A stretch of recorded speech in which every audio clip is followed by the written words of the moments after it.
I joined Bungie because of Halo, and I loved Halo as a consumer.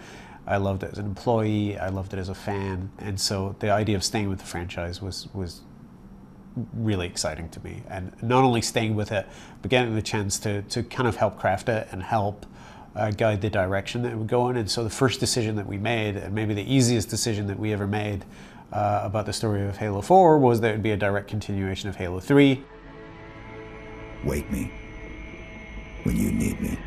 When you go back to the legendary ending of Halo 3, you see the Forward Unto Dawn in orbit around this mysterious world. There's definitely a lot of stuff happening, even in just that scene. You know, the Chief's in cryosleep, Cortana's lifespan is being stretched, and the Forward Unto Dawn is full of cool stuff that you could use to blow up bad guys, right? It's got tanks and warthogs and guns in it.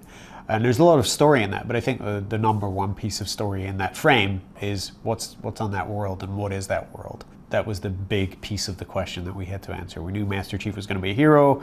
We knew that Cortana has a 7-year lifespan and is eventually going to descend into rampancy, we think. We knew all this stuff, but what we didn't know is what's on that world and what's under that world and what's inside that world. And so that's what we're going to be answering in Halo 4, as well as all the other stuff and all those other dependent pieces. As 343 is sort of coalesced, it is coalesced around a bunch of, you know, very predictable cores, like a drive for excellence, a drive to make the game and the universe better.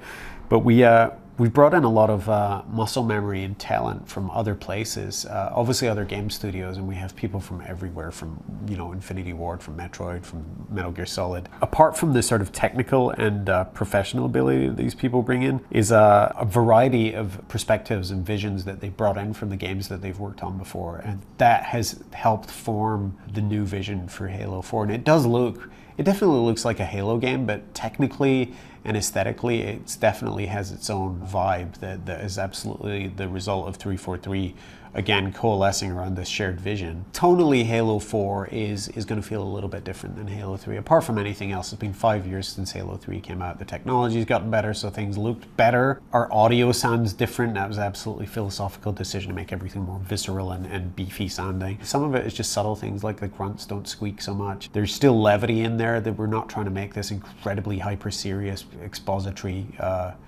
vision. It's still very much Halo, but we have made some fairly significant decisions about how to make the story feel a little bit more grown up and layered and nuanced, while still sort of trying to capture the essence and the magic and the mystery that makes the core Halo games so popular and so long-lived. I think this might have been needed anyway. Even if Bungie hadn't split off, I think we would have eventually needed to just take a step back and a deep breath and really sort of shake that blanket and start again from not from scratch, but from a place of where the core and the soul of Halo lives. And so I think it was about time anyway, and it's just really exciting to see the fruits of that labor emerge.